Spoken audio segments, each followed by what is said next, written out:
Okay. So next chapter is chapter number 4, that is supercharging, wherein we will be discussing about the purpose of supercharging, turbocharging, thermodynamic cycle of supercharging engines, turbocharged engines, advantages, disadvantages, limits of supercharging for SI engine आणि CI engine. आता तर आपण या chapter मध्ये काय काय शिकणार आहे? सुपरचार्जिंग म्हणजे काय, टर्बोचार्जिंग म्हणजे काय.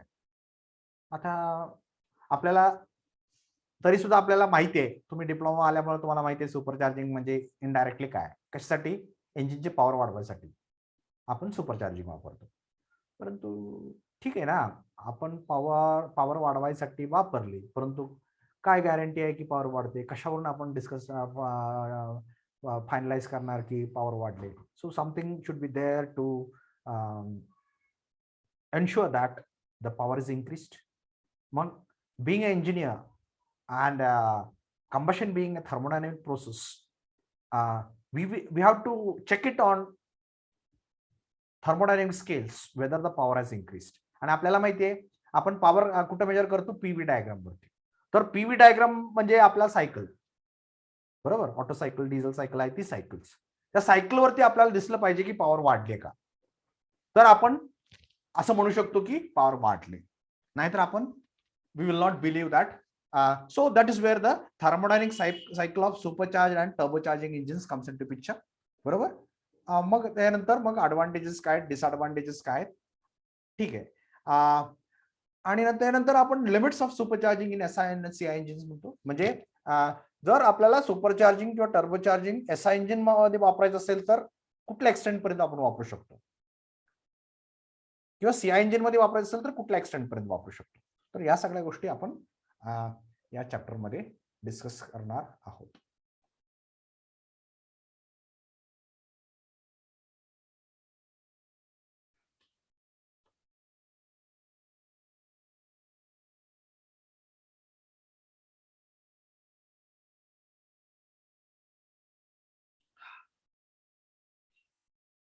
Okay, so this was your syllabus for chapter number 4, supercharging. Can somebody confirm that screen is visible and I'm audible? Yes, sir. Yes, sir. Sir. Yes, sir. Okay. तर आपण या सगळ्या गोष्टी आपण शिकणार आहोत आता जे आपण डिस्कस केलं. Let us start that. सुरुवातीला आपण असं म्हणतोय की ऍस्पिरेटेड इंजिन्स. ऍस्पिरेटेड इंजिन्स म्हणजे काय असं कोण मला सांगू शकेल? पहिला शब्द झाला ऍस्पिरेटेड इंजिन्स. त्याच्या अगोदर काहीतरी थोडंसं आहे. The power output of a naturally aspirated engines depend on. म्हणजे काय? नॅचरली ऍस्पिरेटेड इंजिन्स म्हणजे काय?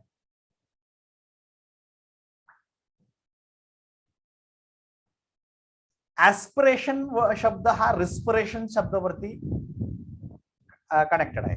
रिस्पिरेशन म्हणजे आपले श्वसन, जी सिस्टम आहे, श्वसनाची सिस्टम आहे, ब्रीथिंग सिस्टम, त्याला आपण रेस्पिरेटरी सिस्टम म्हणतो.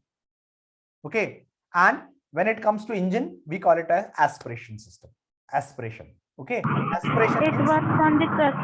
breathing. It means breathing. Okay. Aspiration means breathing. Naturally aspirated engines means naturally breathing engines. म्हणजे थोडक्यात आपण जी ब्रीथिंग करतोय हे नॅचरल आहे, बरोबर. आपल्याला काय असं काय कुठं पाईप वगैरे बसवून त्यातनं हवा पास केल्या का आपल्या नाकामध्ये? नाही. We are breathing normally, naturally. आता कशामुळे हवा जाते, कशामुळे बाहेर येते, हे जर विचार केला गेला तर इथं पण इंजिनच आहे. काय होतंय? आपलं लंग्स आहे. Lungs is a cylinder. when the cylinder expands, vacuum is created inside it. when the vacuum is created म्हणजे लंग्स मध्ये व्हॅक्यूम तयार झाला, आतमध्ये प्रेशर कमी झाला, ऍटमॉस्फेरिक प्रेशर काय आहे? जास्त आहे. So what happens to air? Air will flow in. Air will flow in. मग परत काय करतंय? लंग्स कॉन्ट्रॅक्ट करतंय. लंग्स कॉन्ट्रॅक्ट केले काय झालं? The air inside the lungs, the pressure is high. compared to the air outside the means atmospheric. मग काय होणार? Air from the lungs comes out into atmosphere. मग त्यासाठी आपल्याला काय पाहिजे? लंग्स कंटिन्युअसली एक्सपांड व्हायला पाहिजे, कॉन्ट्रॅक्ट व्हायला पाहिजे, एक्सपांड व्हायला पाहिजे, कॉन्ट्रॅक्ट व्हायला पाहिजे. So there is a mechanism over there to expand and contract. Okay, so all these things are there. This is a natural thing. तसं इंजिन पिस्टन खाली गेलं, व्हॅक्युम तयार झाला.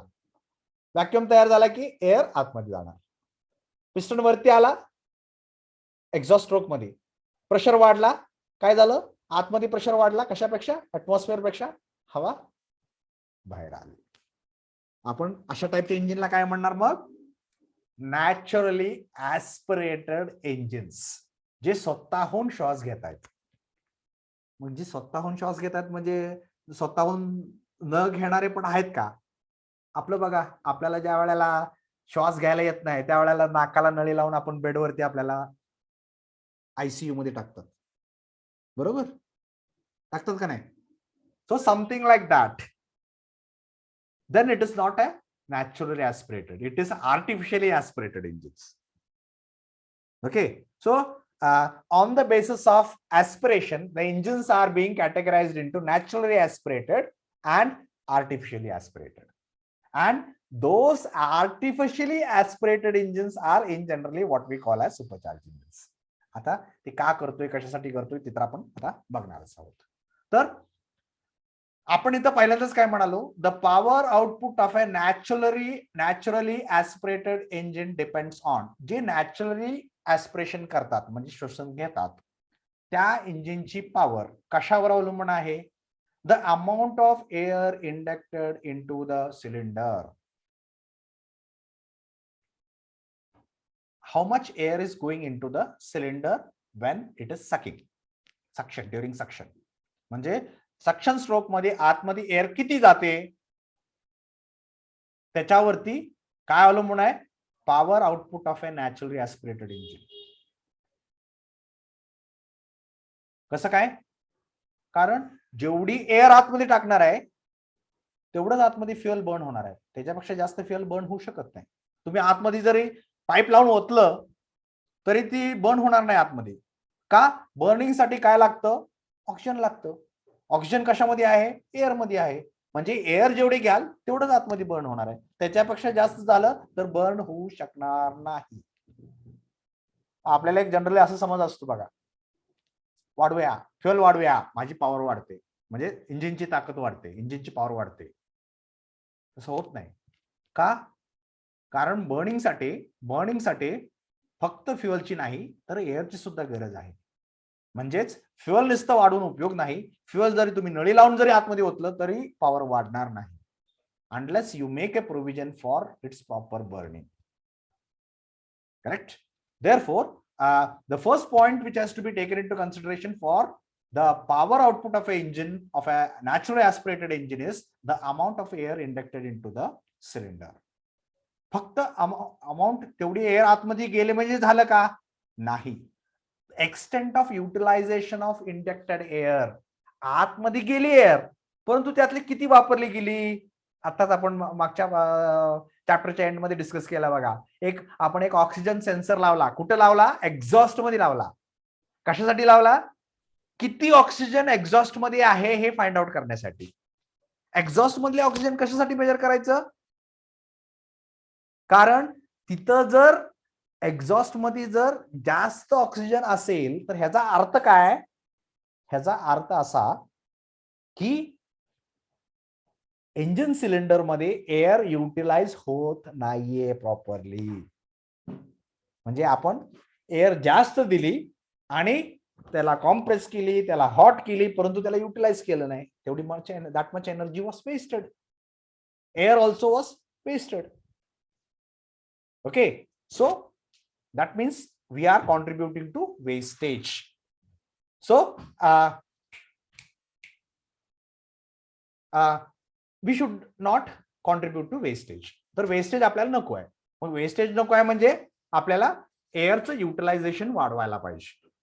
म्हणजे जेवढी एअर आतमध्ये आपण सप्लाय केली त्याच्यापैकी किती युटिलाइज झाली, that is again a parameter for deciding how much power is going to be produced in the engine.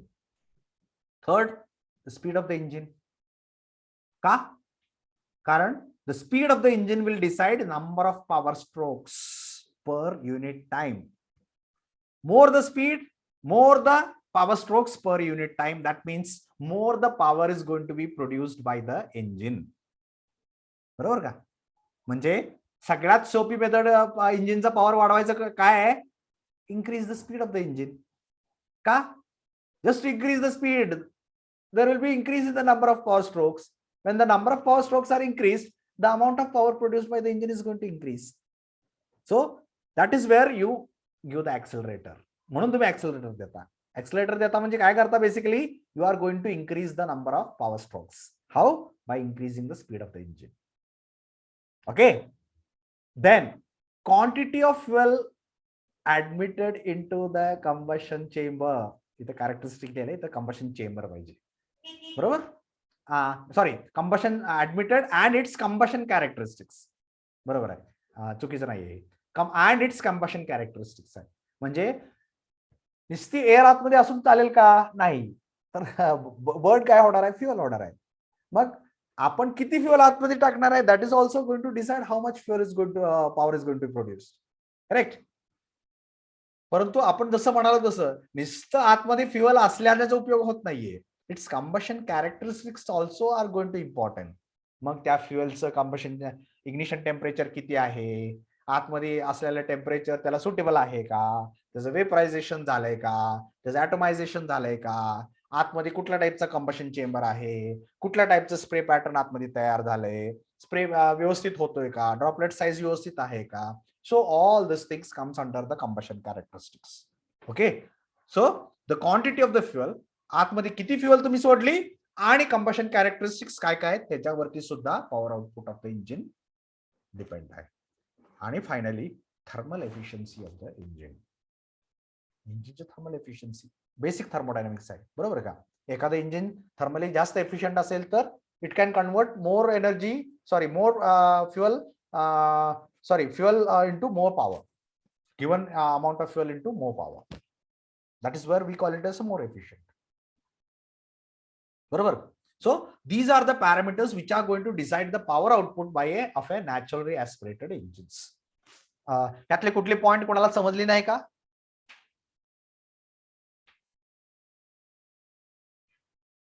Any point यातले कुठली पॉइंट असं आहे का जी कोणाला समजली नाही? No, sir. ओके. तर थर्मल एफिशियन्सी वाढवणं एवढं सोपं आहे का? नाही.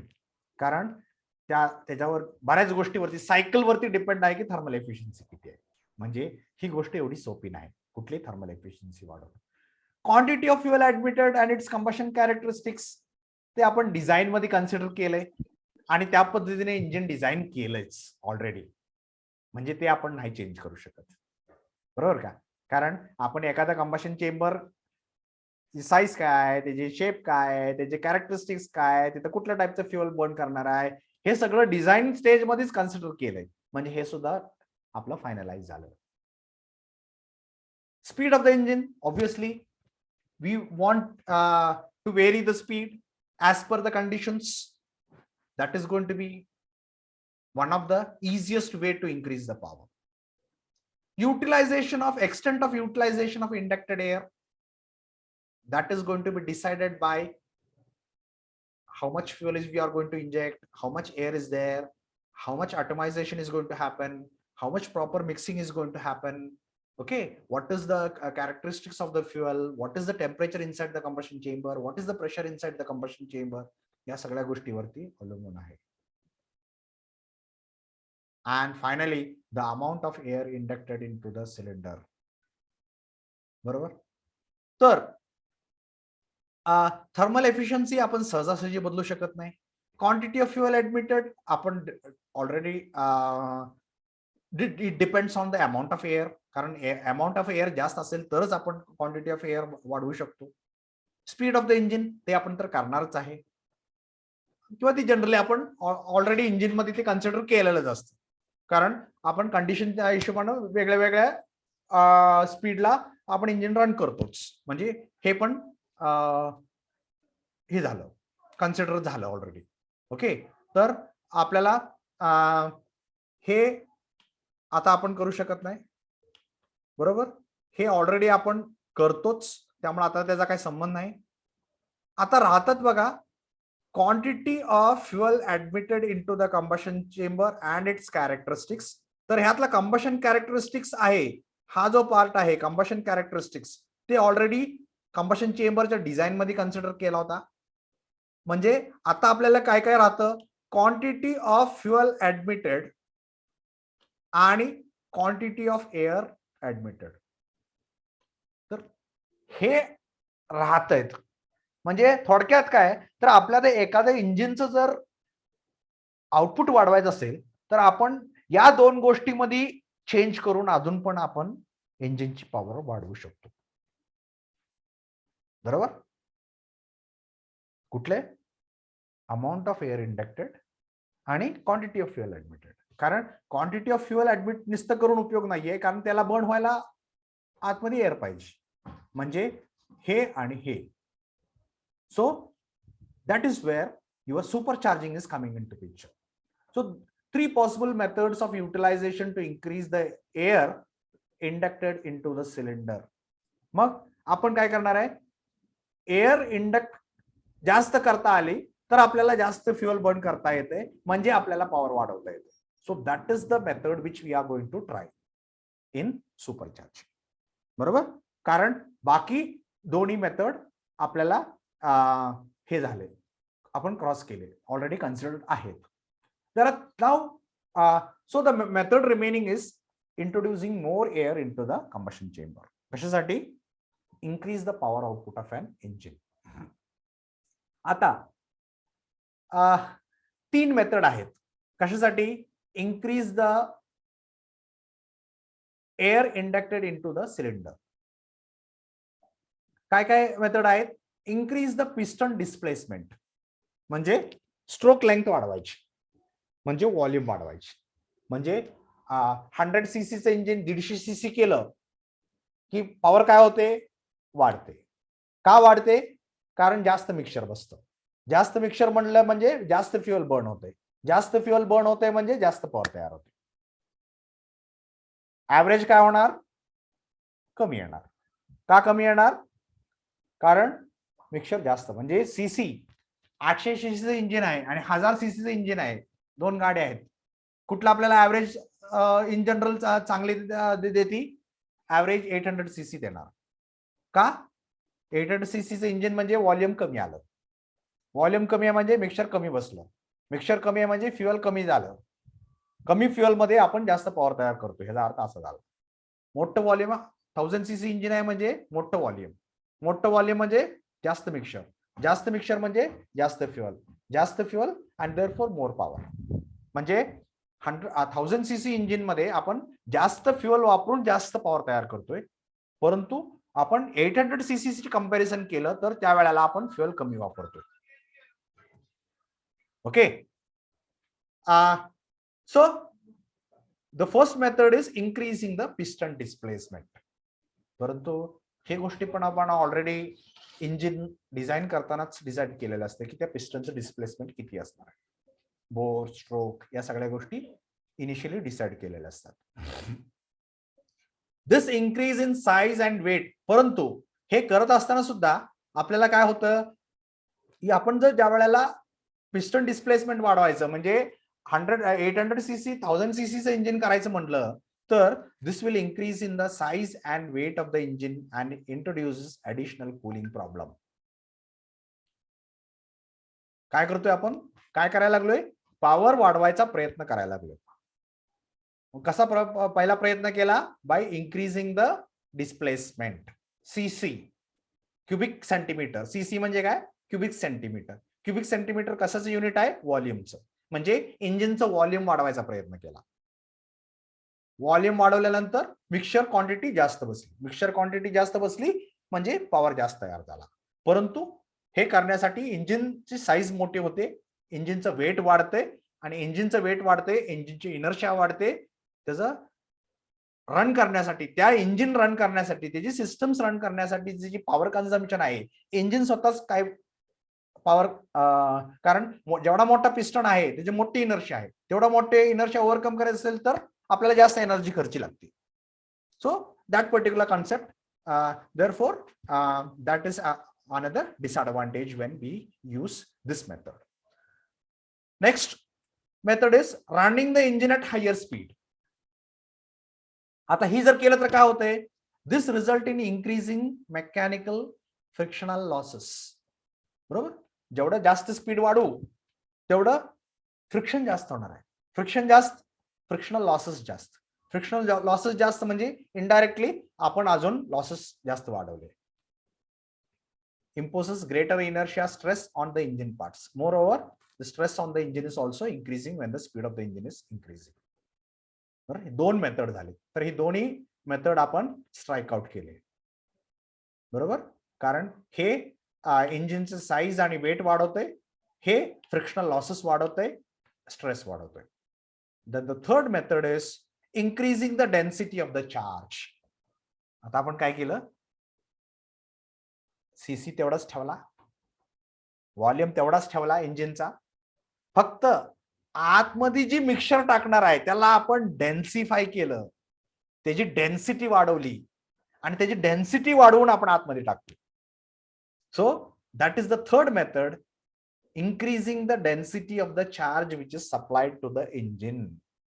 Okay, this allows a greater mass of the air charge supplied to the same volume. म्हणजे 1000 cc इंजिन असेल तर त्याच 1000 cc मध्ये आता आपण काय करतोय, एअर कॉम्प्रेस करून डेन्सिटी वाढवतोय आणि डेन्सिटी वाढवलेल्या एअर आपण आतमध्ये सोडतोय. आता त्या 1000 cc मध्ये एअर कमी बसली का जास्त बसली, जास्त बसली. आपण इंजिनला काय चेंज केलं का, त्याचा बोर वाढवला, स्ट्रोक वाढवला, इनर्शिया वाढवली, फ्रिक्शन वाढवलं, काय वाढवलं का, काही वाढवलं नाही. फक्त आपण काय केलं, आपण ती भरतोय काय, सिलेंडर जी भरतोय त्याला कुचून भरलं थोडक्यात. बरोबर, आपण पिठाच्या चक्कीमध्ये गेलो, पहिल्यांदा पीठ पडलं डब्यामध्ये, मग ते डबा भरत आला, अजून आपलं गहू अजून वरती शिल्लक आहेत, मग ते गिरणवाला काय करतो, 2-3दा असं धड धड धड धड धड धड धड आपटतो, डबा कुचला गेला, मग आता वरती अजून जागा झाला, अजून त्याच्या आतमध्ये आपण पीठ टाकू शकतो. इन अ सिमिलर मॅनर आता आपण काय करणार आहे, we are going to densify the air which is going to be supplied to the combustion chamber. Okay, we are going to increase the density of the charge that is going to be introduced into the combustion chamber, and this particular method of increasing the power output of an engine is called as supercharging. This particular method of increasing the power output of an engine is called as supercharging. So what is supercharging? It is the most efficient method of increasing the power output of an engine, okay, where more fuel is burned because more air is there. More fuel can be burned because more air is there. And why more is there? Air is there because we have densified the air before supplying it to the engine. And therefore, bigger explosion means bigger power which we can get from the engine. And this is the working principle of a supercharged engines. So what is supercharging? So thus superchargers provide more air by compressing air above atmospheric pressure, hence providing more fuel or making it possible to burn more fuel, okay, and therefore more power is being produced, which means more power, more torque and more speed can be achieved with the help of supercharging. मला वाटतं सगळ्यांना supercharging म्हणजे काय समजलं. Anybody is there who has not understood supercharging? Basically supercharging म्हणजे काय, सगळं engine हाय असंच ठेवायचं, इंजिनला काहीच करायचं नाही.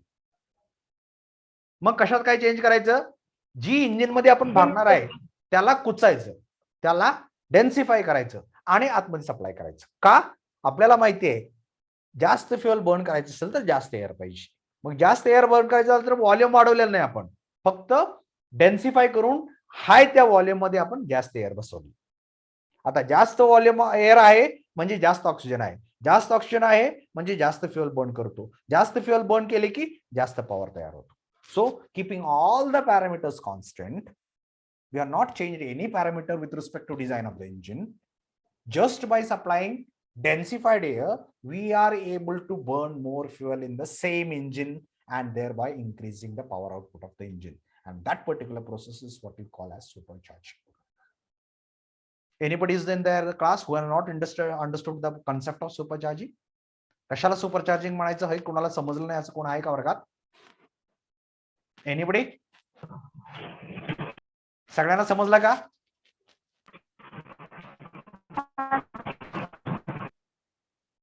Somebody is trying to Yes. okay.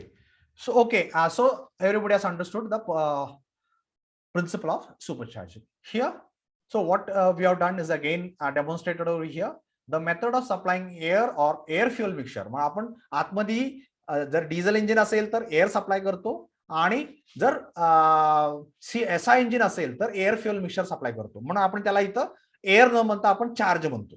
Okay, so the method of air और air fuel mixture higher than the pressure at the which engine naturally aspirates. Natural aspirates म्हणजे atmospheric condition मध्ये ती एअर आतमध्ये घेतो, पण आपण त्याला atmospheric condition मध्ये नाही, atmospheric condition पेक्षा जास्त प्रेशरनं, atmospheric pressure पेक्षा जास्त प्रेशरनं आपण त्याला एअर देणार आहे. And by doing so we are able to boost the power output of the engine, and that is what you call as supercharging. So more air means more fuel can be packed into the cylinder, and therefore due to the greater density of the air or air fuel charge, which means more power can be produced from the same engine, and that is what you call as supercharging. आता supercharging कसं करायचं? Supercharging कसं करायचं? Obviously density वाढवायचं आहे. आपण compressor मध्ये काय करतो? एअरची डेन्सिटी वाढवतो, एअरचं प्रेशर वाढवतो, बरोबर? एअरचं प्रेशर कशासाठी वाढवायचं? डेन्सिफाय करायसाठी, कारण डेन्सिफाय करायचं म्हणजे प्रेशरच वाढवायचं असतं, बरोबर का? आपण त्याला डेन्सिफाय करतो म्हणजे कुचतो, म्हणजे प्रेशर लावतो, बरोबर? So we are increasing the pressure in order to densify it, and we know that we call that particular device as a compressor. So we use the device which we call as a compressor. So air is taken in, we are compressing it, that means we are increasing the pressure, or in other words we are densifying it. So the dense air is now going into the combustion chamber of the engine. Okay, and that means we are able to produce more power output. Now the question arises, where will the power to run this particular compressor will come from? ह्या compressor run करण्यासाठी power कुठे येणार? मग आपण ते engine कडून घेऊ शकतो किंवा बाहेरून घेऊ शकतो, depending on the conditions. Okay, and this is the basic principle of supercharging. Now here is the concept of supercharging. The most preferred method, so supercharging is the most preferred method of increasing the power output by means of increasing the mean effective pressure. आता याला mean effective pressure का म्हणतोय? आता आपल्याला बघा power output काढायचं असेल तर प्रेशर काढावं लागतो. Pressure becomes one of the parameter which decides the power output of the engine. परंतु कुठले प्रेशर धरायचे हो? कुठली प्रेशर धरायची? मॅक्सिमम प्रेशर धरायची, मिनिमम प्रेशर धरायची, ऍव्हरेज प्रेशर धरायची, काहीतरी आपल्याला कन्सिडर करायला पाहिजे ना. कारण आपल्याला माहितीये जसं जसं पिस्टन मूव्ह होतंय तसं तसं इंजिनच्या कंबशन चेंबर मधलं प्रेशर व्हेरी होतंय. And therefore it is very difficult to calculate or to decide when will be the pressure more or less, depending on the conditions it may go on changing. म्हणून आपण मीन effective pressure, मीन म्हणजे average pressure धरतो. कशासाठी? Power output consider करण्यासाठी. So that is where the mean effective pressure term is coming. Increasing the mean effective pressure, that is to supply air fuel mixture at a pressure higher than the atmospheric pressure. So increase the pressure, density will increase. When the air density increases, mass flow will increase, or mass of air is increased. Mass of the air increases means more oxygen. More oxygen means more fuel can be burned. More fuel can be burned means more output is being produced. So this is the concept of supercharging.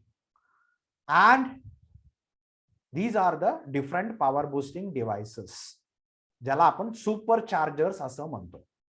So the device which is used, आपण त्याला compressor असं म्हणत नाही, कारण आपलं तिथं function फक्त air compress करणं नाहीये, म्हणून आपण त्याला कॉम्प्रेसर न म्हणता आपण काय म्हणतोय, सुपरचार्जर असं म्हणतोय. सो द पॉवर बूस्टिंग और air pressure boosting device which is used in the engine to increase the density of the air which is being supplied to the engine is what we call as a supercharger. A supercharger is a pressure boosting device which supply air at a higher pressure to the engine. There are 3 types of superchargers. इथं तुम्ही बघितलं तर भरपूर type, सगळे कॉम्प्रेसरचे type जे आहे ते सगळे आपण इथं म्हणतोय. Okay, centrifugal type compressor, roots type of compressor, vane type of compressor, okay, then screw type of compressor. Okay, जे काय असतील ते सगळे आपल्याला we can use it as a pressure boosting device. Okay, परंतु त्याला आपण इथं कॉम्प्रेसर हा शब्द न वापरता आपण सुपरचार्जर हा शब्द वापरणार. That is all, because we are using it for supercharging. तर यात डिस्कस करण्याचं काय नाहीये, कारण हे प्रिन्सिपल्स वगैरे हे तुम्हाला माहीतच आहेत मला वाटतंय. रूट्स ब्लोअर मध्ये काय होतंय की इथं जी काय एअर अडकते ते इकडे इकडे जाईल तसं बघा, इथं व्हॉल्यूम कमी कमी कमी होत जाते, म्हणजेच ते प्रेशर वाढत वाढत जाते आणि इथं आउटपुट येणारे प्रेशर वाढलेलं असते.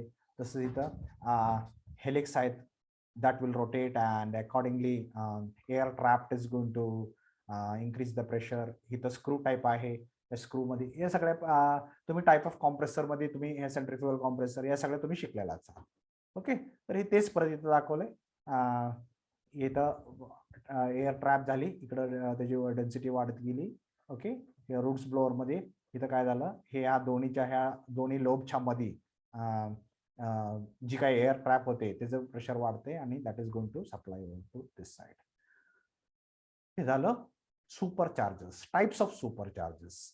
बघा, supercharger, CHARGER. So types of supercharger म्हटलं की हे सगळं सांगायचं. कुठलं, centrifugal types, roots blower type, vanes type, screw type, हे सगळे टाइप्स ऑफ सुपरचार्जर्स झाले. आता आपण काय म्हणतोय, टाइप्स ऑफ सुपरचार्जिंग और methods of supercharging. Methods of supercharging. Supercharging is the pressure boosting process. This is what you call as supercharging.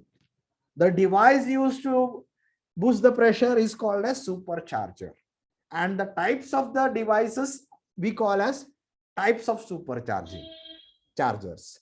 And when we say types or methods of supercharging means what are the different methods to increase the pressure, boost the pressure. First one is independently driven compressor or blower, usually driven by electric motor. बरोबर, या केस मध्ये काय केलं, एक compressor वापरला, त्याला आपण electric मोटरनं ड्राईव्ह देतोय. Okay, so that becomes one. Second one is ram effect. What is this ramming effect? Ramming, word ramming is, it is not Ram, it is ram. Ramming, ramming म्हणजे कुचणे. जसं मी आता म्हणालो, पिठाच्या चक्कीमध्ये गेल्यानंतर पहिल्यांदा डावा भरला, आपण त्याला कुचलं, कुचल्यानंतर परत वरती जागा तयार झाला, त्यात अजून आपण बसू शकलो. So similar ramming effect is there inside the engine also. कसं काय, इनटेक मॅनिफोल्ड मधून एअर आतमध्ये आली, आतमध्ये आलेली air it occupies the volume. बरोबर, आतमध्ये ऑक्युपाय केलं, स्पेस ऑक्युपाय केलं त्यांना. परंतु आता अजून पण एअर आतमध्ये येतेच. आता मागून येणारी एअर आहे ते काय करणार, अगोदर आलेल्या एअरला कुचणार.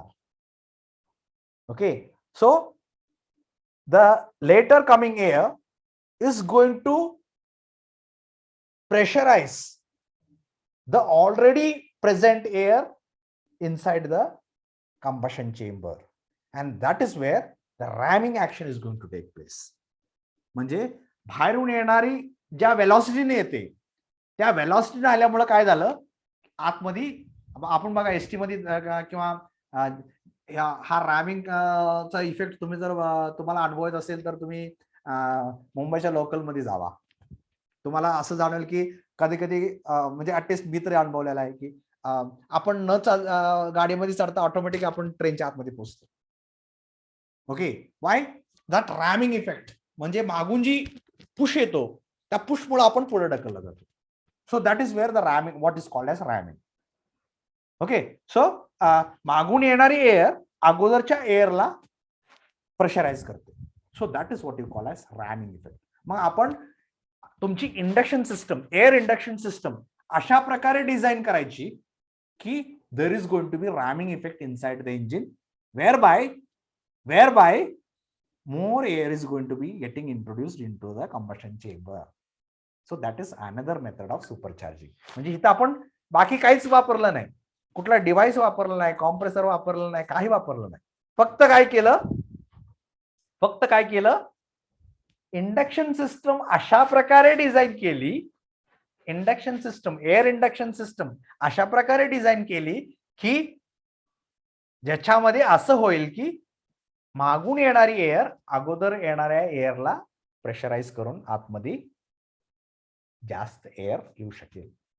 ओके, सो दॅट इज, कारण आपण अगोदर म्हणून आपण काय सुरुवातीलाच शब्द वापरला, naturally aspirated engine.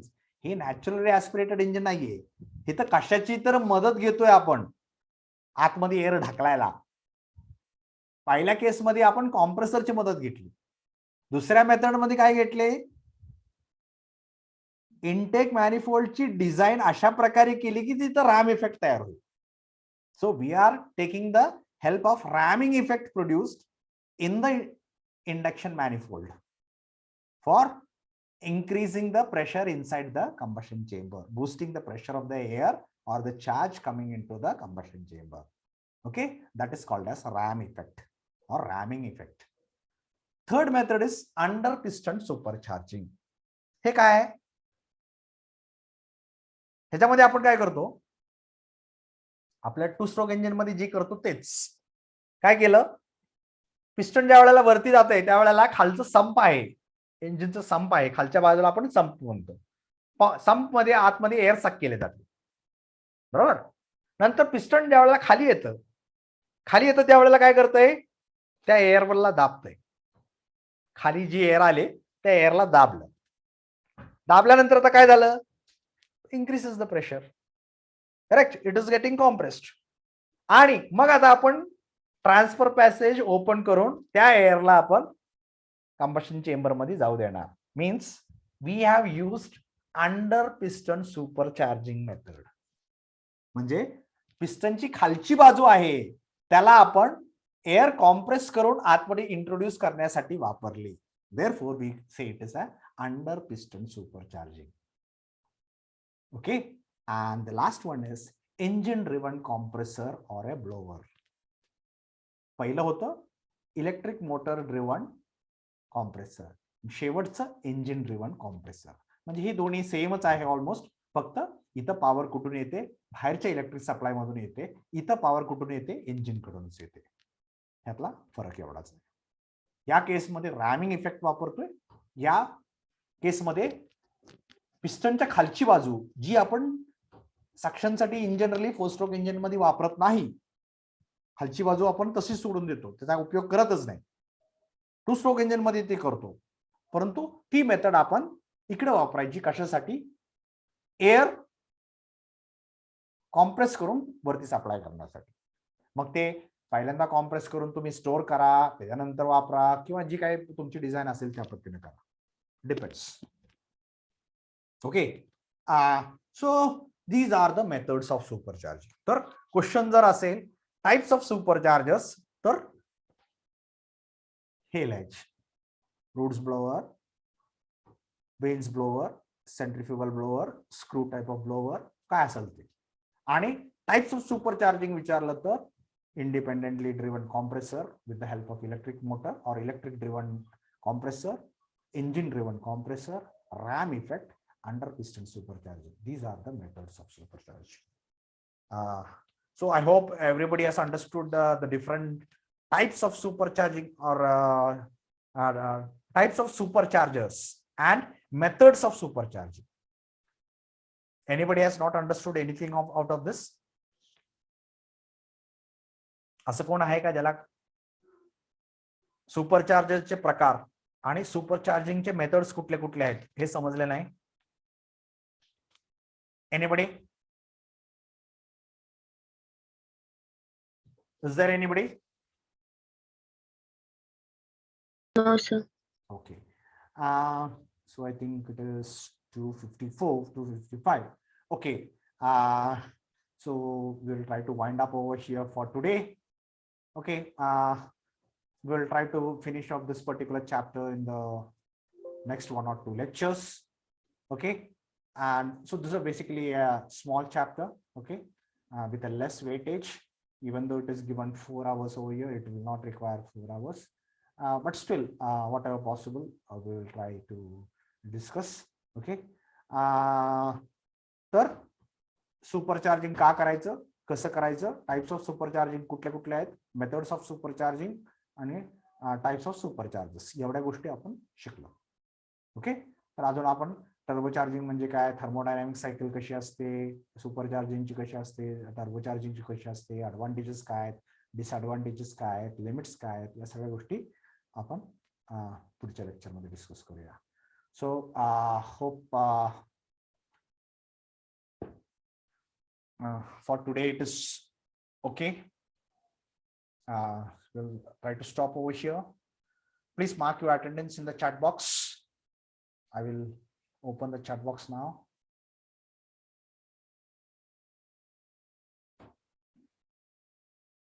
Yeah, you are able to mark the chat box. प्रत्येकाने आपापले अटेंडन्स चॅट बॉक्स मध्ये मार्क करा.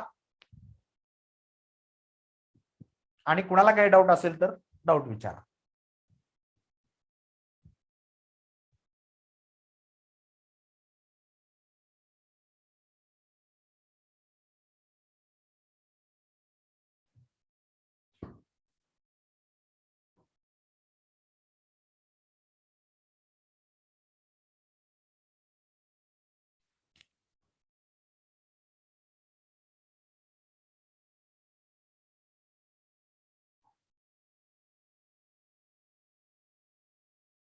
Anybody having any doubt, please ask. Else you can mark your attendance and you may leave.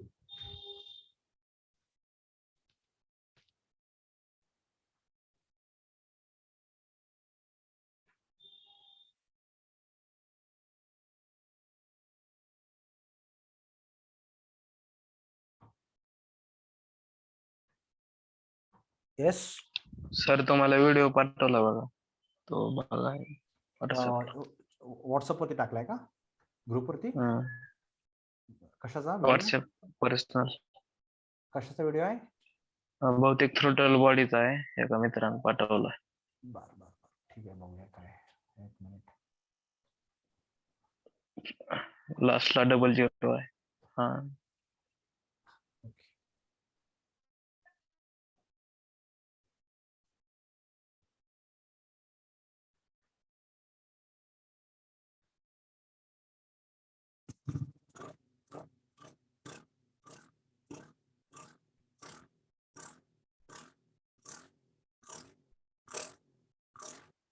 हा, यात throttle open, तुम्ही ऍक्सिलरेटर जसं देता तसं जे थ्रोटल ओपन होतंय हे तुम्हाला दिसतंय इथं. Correct.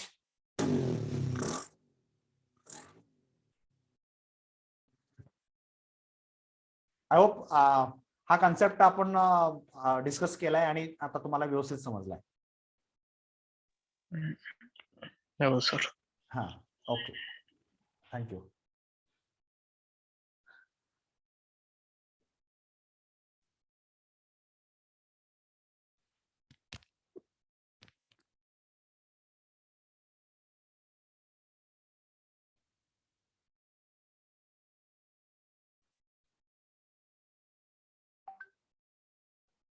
Okay, then we'll stop for today.